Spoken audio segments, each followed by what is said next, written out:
Hi hello visa TV and Raj music ప్రేక్షకులకి స్వాగతం. So Ram Charan నటించిన పెద్ది సినిమా చాలా ఘనంగా వైభవంగా థియేటర్స్లో రిలీజ్ అవడం జరిగింది. ఈ సందర్భంగా పెద్ది సినిమా హిట్టా ఫట్టా, పెద్ది సినిమాలోని ప్లస్లేంటి మైనస్లేంటి, బుచ్చిబాబు హిట్ కొట్టాడా ఈ సినిమాతో లేదా, అసలు ఈ సినిమాకి ఎన్ని మార్కులు వేయచ్చు, ఈ సినిమాకి మనం డబ్బులు పెట్టి టికెట్ కొని వెళ్ళి చూస్తే ఈ సినిమాకి మన టికెట్కి న్యాయం జరుగుతుందా జరగదా, ఇలాంటి విషయాల్ని సుత్తి లేకుండా సూటిగా మాట్లాడుకుందాం. సో ముందైతే మీరు మా ఛానల్ని సబ్స్క్రైబ్ చేసుకొని బెల్ ఐకాన్ని యాక్టివేట్ చేసి పెట్టుకోండి. ఇలాంటి వీడియోస్ మరిన్ని మీ ముందుకు తీసుకురావడానికి, మీకు రీచ్ అవ్వడానికి ఇదొక అవకాశం. సో ఇక మనం పెద్ది సినిమా రివ్యూలోకి వెళ్తే ఫస్ట్ మనం పెద్ది సినిమా ప్లస్ల గురించి మాట్లాడుకుందాం. So Peddi cinema plus point, first మన స్టోరీ గురించి మాట్లాడుకుంటే ఇదొక అద్భుతమైన స్టోరీ అని చెప్పొచ్చు. ఎందుకంటే సో ఒక వ్యక్తి తన ఊరి కోసం, తన ఊరిలో రైలు ఆగదు, సో తన ఊరికి ఎలాగైనా రైలు ఆగాలి అంటే తన ఊరికి ఒక రైల్వే స్టేషన్ ఉండాలి, తన ఊరికి ఒక రైల్వే స్టాప్ ఉండాలి, సో అని కోరుకునేటువంటి వ్యక్తి ఆ ఊరిలో రైల్వే స్టాప్ పెట్టించడానికి, రైల్వే స్టేషన్ పెట్టించడానికి ఎంత దూరం వెళ్తాడు, ఎంత కష్టపడతాడు, ఏం చేస్తాడు, ఎలా సాధిస్తాడు తను అనుకున్నది అని చెప్పేటువంటి కథ. సో ఒక మనిషి తను తలుచుకుంటే తను కావాలనుకున్న దానికోసం పోరాడే క్రమంలో ఎలాంటి కష్టాలు పడతారు, సో ఏ దారులను వెతుక్కుంటాడు, ఏ దారుల్లో అతను ప్రయత్నిస్తాడు, ఎంతవరకు తను అనుకున్నది సాధించగలుగుతాడు అనేది పెద్ది సినిమా. సో ఈ స్టోరీ చాలా అద్భుతమైన స్టోరీ, మంచిగా చాలా బాగా కనెక్ట్ అవుతుందని చెప్పాలి. ఎందుకంటే ఈ సినిమాలో రామ్ చరణ్ క్యారెక్టర్ అంటే తన ఊరి కోసం కష్టపడేటువంటి విధానం కావచ్చు, సీన్స్ కావచ్చు, సన్నివేశాలు కావచ్చు, ఆ యాక్షన్ కావచ్చు, తన ఏమంటారు తన దృఢమైన సంకల్పం కావచ్చు, మనల్ని చాలా మోటివేట్ చేస్తాయి. సో ఒక మనిషి తలుచుకుంటే ఇంత చేయొచ్చా, ఒక మనిషి ఇంత దూరం వెళ్ళొచ్చా అని చెప్పేసి మనల్ని మోటివేట్ చేసే విధంగా రామ్ చరణ్ గారి క్యారెక్టర్ ఉంటుంది. సో అది స్టోరీ, కాబట్టి ఒక అద్భుతమైన స్టోరీ పెద్ది సినిమా అని చెప్పొచ్చు. ఇక ఈ సినిమాకి ప్లస్ పాయింట్, మరొక ప్లస్ పాయింట్ మన రామ్ చరణ్ గారి యాక్టింగ్. నిజంగా మనం రామ్ చరణ్ గారిని ఇదే గెటప్లో మనం రంగస్థలంలో చూసాం, కానీ పెద్ది సినిమాలో అంతకు మించి మనం రామ్ చరణ్ని చూస్తాం. పెద్ది సినిమాలో ఇంకెప్పుడు చూడలేదు మనం రామ్ చరణ్ని ఇలాగా. కొత్త రామ్ చరణ్ మనకి కనిపిస్తాడు. అసలు రామ్ చరణ్ కనపడడు ఈ సినిమాలో.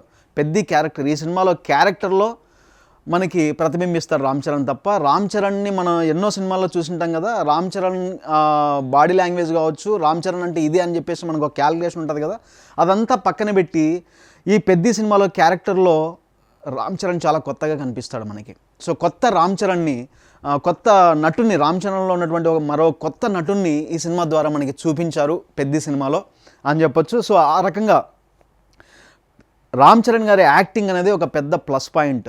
రామ్ చరణ్ ఉన్న ప్రతి సీను హైలైట్. రామ్ చరణ్ గారు ఏ సీన్లో కనిపిస్తారో ఆ సీన్ చాలా ఏమంటారు చూడడానికి మనకి రెండు కళ్ళు సరిపోవన్నంత అద్భుతంగా రామ్ చరణ్ గారి క్యారెక్టర్ కానీ, రామ్ చరణ్ గారి నటన కానీ సినిమా స్టార్టింగ్ టు ఎండింగ్ వరకు చాలా అత్యద్భుతంగా సాగింది రామ్ చరణ్ గారి క్యారెక్టర్ అని చెప్పి చెప్పచ్చు. అది అద్భుతమైన ప్లస్ పాయింట్.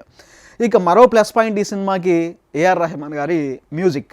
మనం ఆల్రెడీ సాంగ్స్ విన్నాం, చికిరీ చికిరీ సాంగ్స్ కానీ, తర్వాత ఒక ఐటమ్ సాంగ్స్ వచ్చింది అనమాట. ఇద్దరు హీరోయిన్స్తో రామ్ చరణ్ వేసే స్టెప్పులు ఎంత అద్భుతంగా ఉన్నాయో ఆ సాంగ్ మ్యూజిక్ పరంగా కూడా అంతే అద్భుతంగా ఉంది. సో ప్రతి సాంగ్ ఈ సినిమాలో కూర్చొని చూస్తున్నప్పుడు చాలా అద్భుతంగా అనిపిస్తాయి మనకి. సో ఆ రకంగా, అంతేకాదు సాంగ్స్ పక్కన పెడితే పెద్ది సినిమాకి ఇచ్చినటువంటి బ్యాక్గ్రౌండ్ స్కోరు, ప్రతి సన్నివేశంలో ఏఆర్ రెహమాన్ గారు ఇచ్చినటువంటి బ్యాక్గ్రౌండ్ స్కోరు మనల్ని చాలా చాలా చాలా అంటే ఇంప్రెస్ చేస్తుంది అనమాట. ఏఆర్ రెహమాన్ గారు మ్యూజిక్ మనం ఇంతకాలం మిస్ అయ్యాం కదా. ఈ పెద్ది సినిమాలో అంటే చాలా గ్యాప్ ఇచ్చారు ఏఆర్ రెహమాన్ గారు, చాలా అరుదుగా వస్తుంటాయి ఏఆర్ రెహమాన్ గారి సినిమాలు, కానీ ఈ పెద్ది సినిమాలో ఒక అద్భుతమైన మ్యూజిక్ ట్రీట్ అయితే ఆడియన్స్కి ఇచ్చారు ఏఆర్ రెహమాన్ గారు. సో ఏఆర్ రెహమాన్ గారి మ్యూజిక్ అనేది ఈ సినిమాకి ఒక ప్లస్ పాయింట్ అని చెప్పుకోవచ్చు. అదేవిధంగా జగపతి బాబు గారి క్యారెక్టర్ కూడా చాలా అద్భుతంగా ఉంది. జగపతి బాబు గారి యాక్టింగ్ కానీ, తన క్యారెక్టర్ కానీ చాలా బాగున్నాయి ఈ సినిమాలో. అలాగే కన్నడ సూపర్ స్టార్ శివరాజ్ కుమార్ కూడా ఈ సినిమాలో నటించాడు. సో తన క్యారెక్టర్ కూడా చాలా సెటిల్డ్గా యాక్టింగ్తో, చాలా వెల్ పర్ఫార్మ్తో చాలా బాగా అనిపిస్తుంది అనమాట. అలాగే జాన్వీ కపూర్ క్యారెక్టర్ పర్లేదు, ఓకే ఓకే అన్నట్టుగా ఉంది. అంత అత్యద్భుతంగా చెప్పుకోదగ్గగా తన క్యారెక్టర్ని తీర్చిదిద్దలేదేమో అని అనిపిస్తుంది. ఇక బుచ్చిబాబు డైరెక్షన్, ఈ సినిమా చాలా అద్భుతమైన కథ తీసుకున్నాడు, తనే మాటలు రాసుకున్నాడు, తనదే కథ. సో స్టోరీ కానీ స్క్రిప్ట్ కానీ డైరెక్షన్ కానీ అంతా బుచ్చిబాబే కాబట్టి తను చాలా బాగా కథ రాసుకున్నాడు. ఒక మంచి కథను తీసుకొని రామ్ చరణ్ని చాలా అద్భుతంగా చూపించాడు. తన టేకింగ్ చాలా బాగుంది. ఎస్పెషల్లీ ఈ సినిమాలో క్లైమాక్స్లో ఒక 20-25 మినిట్స్ నుంచి 30 మినిట్స్ వరకు చాలా అత్యద్భుతంగా తీశారు ఆ క్లైమాక్స్ సీన్స్ని. చాలా వరకు చాలామంది కంటతడి పెట్టుకునే విధంగా ఉంటాయి ఈ సీన్స్. సో ఇవన్నీ ప్లస్ పాయింట్స్ ఈ సినిమాకి. ఇక అలాగే కొన్ని మైనస్ పాయింట్స్ కూడా ఉన్నాయి. సినిమా చూసిన వాళ్ళు మ్యాక్సిమం బాగుందంటున్నారు. అక్కడక్కడ మిక్స్డ్ టాక్, ఇంకొంచెం బాగా తీసింటే బాగుండేదేమో, అక్కడక్కడ ల్యాగ్ అనిపించిందని సో ఇలా చెప్పారు. మరి ఈ సినిమాలో ఉన్నటువంటి మైనస్ పాయింట్లు చాలా తక్కువగానే ఉన్నాయని చెప్పుకోవచ్చు. ఓవరాల్గా సినిమా స్టార్టింగ్ టు ఫినిషింగ్ చూసి ఈ స్టోరీని మనం అర్థం చేసుకున్నట్లయితే చాలా ఇంప్రెస్ అవుతాం ఈ సినిమాకి. మనం చాలా మోటివ్ చేస్తుంది మనల్ని. బట్ అక్కడక్కడ ల్యాగ్ పాయింట్స్ ఉన్నాయి. బట్ ఓవరాల్గా సినిమా చూసి బయటకు వచ్చినప్పుడు అవేవి మనకు గుర్తుండవు. కానీ మనం మైనస్ పాయింట్స్ గురించి కూడా మాట్లాడుకోవాలి. కాబట్టి సినిమా ఎక్కువ లెంత్ పెట్టారేమో, ల్యాగ్ చేశారేమో, కొన్ని సీన్స్ అవసరం లేదేమో, అవి కట్ చేసింటే ఇంకా బాగుండేదేమో అనే అభిప్రాయం కలుగుతుంది. చాలామంది ఇలాంటి మిక్స్డ్ టాక్ మాట్లాడుతున్నారు. ఇంకొక బుచ్చిబాబుకి వస్తున్నటువంటి నెగిటివ్ కామెంట్ ఒకటి ఉంది జనాల్లో. సో మనకి సినిమా రిలీజ్ కంటే ముందే చాలా బాగా చర్చ జరిగింది బయట ఆడియన్స్లో. రామ్ చరణ్కి కాలు విరిగిపోతుందని, హీరోకి కాలు పోతే ఏంటి ఎట్లా అనే విధంగా అలా జరిగితే బాగుండదేమో అని సినిమా రిలీజ్ కంటే ముందు ఇవన్నీ డిస్కషన్స్ బయట పబ్లిక్లో జరిగాయి. ఆ సీన్ తీసేస్తారేమో, ఇలా నెగిటివ్ టాక్ వస్తుంది ఆ సీన్ మీద, మేబీ సినిమా రిలీజ్ అయ్యే టైంకి ఆ సీన్ డిలీట్ చేస్తారేమో, ఇలాంటి టాక్ నడిచింది. బట్ సినిమాలో రామ్ చరణ్ కాలు పోవటం ఇదంతా ఆ సీన్స్ అన్నీ యాస్టీస్గా పెట్టారు. అవన్నీ ఉన్నాయి, ఆ సీన్స్ ఏమీ డిలీట్ చేయలేదు. సో అక్కడ కొంచెం బుచ్చిబాబుకి ఏంటి బుచ్చిబాబు నువ్వు ఏ సీన్ తీసినా కూడా బాడీలో ఏదో ఒక అంగాన్ని తీసేస్తూ ఉంటావా ప్రతి సినిమాలో అని చెప్పేసి అంటే రెండో సినిమా అయినప్పటికీ ఆ నెగిటివ్ కామెంట్ చేశారు. ఎందుకంటే ఉప్పెన సినిమా చూసిన వాళ్ళందరికీ తెలుసు హీరోకి అందులో ఒక అంగం తొలగిస్తారు. మీ అందరు చూసిన వాళ్ళకి తెలుసు కదా.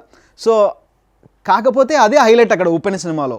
తన సంసారానికి పనికిరాడు అని చెప్పినా కూడా నేను తన మనసు చూశాను తప్ప తన శరీరాన్ని కాదని చెప్పేసి హీరోయిన్ తననే పెళ్లి చేసుకోవటం అది చాలా అద్భుతంగా అనిపిస్తుంది. సో అట్లా ఆ సినిమా హిట్ అయింది. అలాగే ఈ సినిమాలో కాలు తీయడం గురించి, సో నువ్వు ప్రతి సినిమాలో హీరోకి ఏదో ఒక శరీరంలో అవయవాన్ని తొలగిస్తూ ఉంటావా అనే విధంగా నెగిటివ్ కామెంట్ అయితే ఉందన్నమాట, వచ్చింది. సో చూసిన ఆడియన్స్ కొంతమంది ఫీల్ అయిన దాన్ని బట్టి మేబీ రామ్ చరణ్ ఫ్యాన్స్ తమ హీరోకి కాలు తీయటం మంచిగా అనిపించకపోయి అట్లా మాట్లాడి ఉండొచ్చు. సో ఇదొక మైనస్ పాయింట్. సినిమాని అదే ఇంకొంచెం కుదించింటే బాగుండేది అనే తప్ప. సో ఓవరాల్గా మిగతా అన్ని విషయాలు బాగున్నాయి. సినిమా చాలా అద్భుతంగా ఉంది, చాలా మంచి మోటివేషనల్ స్టోరీ. సో ఇదనమాట మనం ఓవరాల్గా పెద్ద సినిమాకి ఎన్ని పాయింట్స్ ఇవ్వచ్చు అవుట్ ఆఫ్ 5 అన్న విషయం గురించి మాట్లాడుకున్నట్లయితే అవుట్ ఆఫ్ 5 మనం ఈ సినిమాకి 3 పాయింట్స్ అయితే ఇవ్వచ్చు. బ్లాక్ బస్టర్ అని అయితే చెప్పలేం, కానీ సినిమా చాలా బాగుంది. ఇది పెద్ద సినిమా గురించి రివ్యూ. Thank you.